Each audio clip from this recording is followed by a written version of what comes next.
Style. Style is the answer to everything.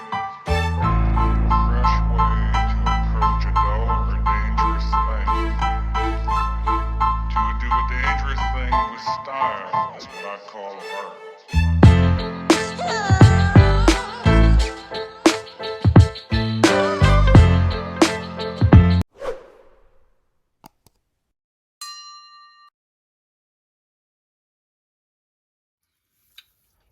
Hey everyone, thanks for tuning in to the AFV factory. So I thought we'd lift the lid on this JS-7 heavy tank, as this is the first model I'm going to be working on this year and the first of my Soviet Cold War armour projects. So I'm going to be doing them, it looks like, in chronological order. I hadn't really planned to do this, but this particular model is one of two that I've bought in specifically for this project. And ever since this kit came out, which I think is 2014, I've been wanting to get hold of one. So I thought, yeah, this would be a good place to start. So it's a fairly basic build, to be honest. It's got 290 parts. It's got some PE engine grills, a few decals, and a bit of tow cable. So this is the only one of the models that I'm building this year, which that was actually only just a prototype. I think they built 6 of these.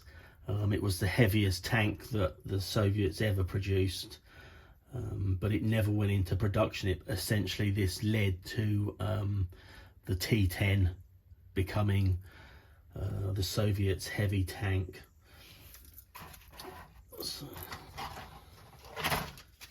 So it's got quite a big turret there, and it's got it does have some texture on there, you can just see it, but not a huge amount. So I'm gonna have to, obviously this is because of the shape of this turret, it will have been cast originally, so I'm gonna have to have a look and do some investigating just to see whether this is correct or not, or whether it needs to be made a bit rougher, and I can then do that with some sort of surface texturing.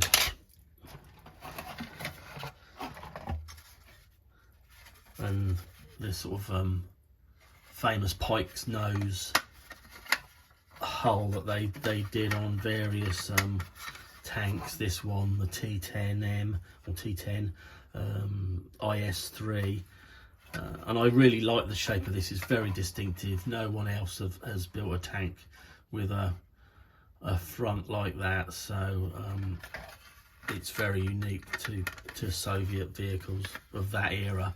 And as you can see, it's a fair size. It was a big old tank, and a nice amount of detail on there. Again, I don't know if it'll show up in this light. There's some very fine texture on there. Some nice cut marks and weld seams,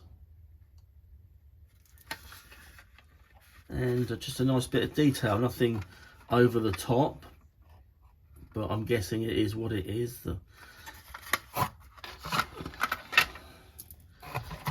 So what have we got here? We've got 2 different types of muzzle brake, one slightly longer than the other. I'm not sure why that is. Again, something for me to research. Probably the only, I always say this, the only shame is the barrel isn't slide molded. It's 2-part. It's not the end of the world. I've become quite good at gluing these together with a minimal amount of cleanup needed, so I'm not too bothered. You can almost certainly get an aftermarket barrel, I suspect, but just to sort of keep costs down this year, I'm going to be building out of the box as much as I can.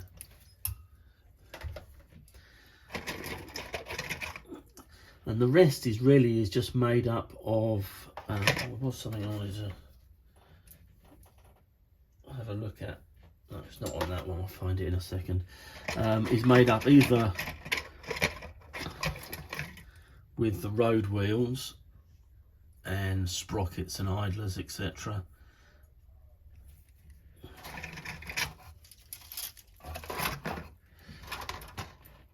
Oh yeah, there it is.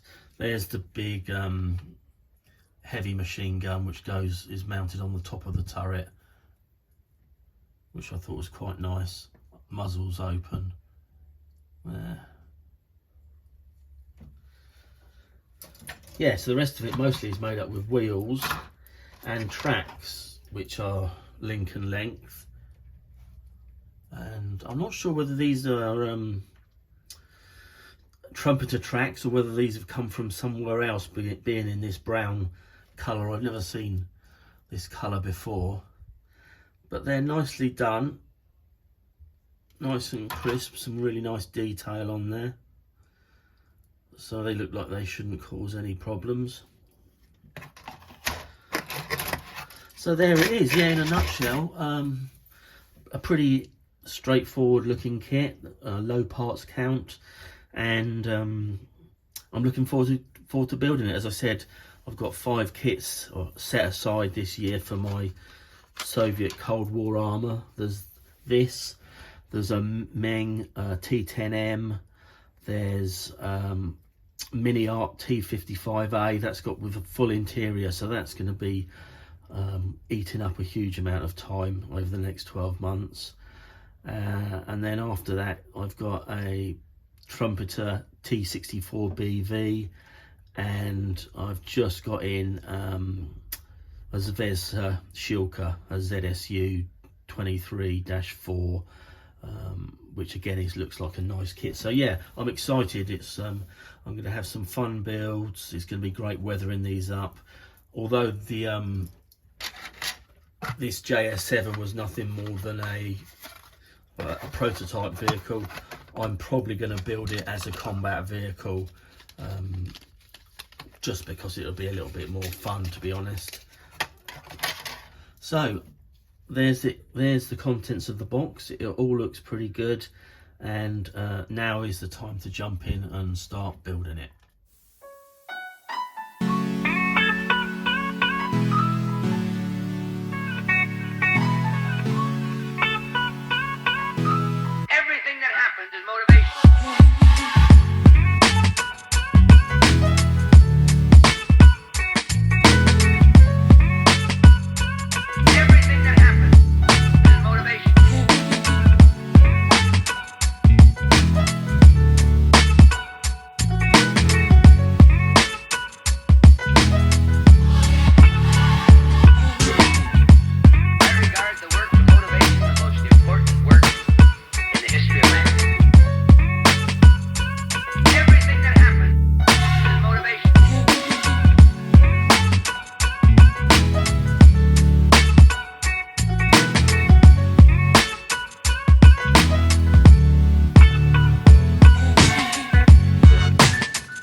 that's the first stage of the retexturing that I'm doing on this JS-7. And what I'll do now is I'll leave that to dry overnight, and then I'll attack it again probably tomorrow. Excuse me. Just build up certain areas that I want more thickness to it, or more depth, and sand back others. And I've got a Dremel type tool as well, so I should be going over various areas to just put in random faults from the casting process. So I had quite a good look online at photographs of this tank, and as there's only one still remaining, just to try and get an idea of what the texture was on, and it's obviously it's improved if you can compare it to something like the T34 that had that really rough cast texture, but it did have a texture, and it was more noticeable than the kit actually showed. So I thought it was worth doing, just to bring a bit more reality to it, I suppose. So yeah, so as I say, I'll leave that now for today, and jump back on it tomorrow and see if I can improve it some more.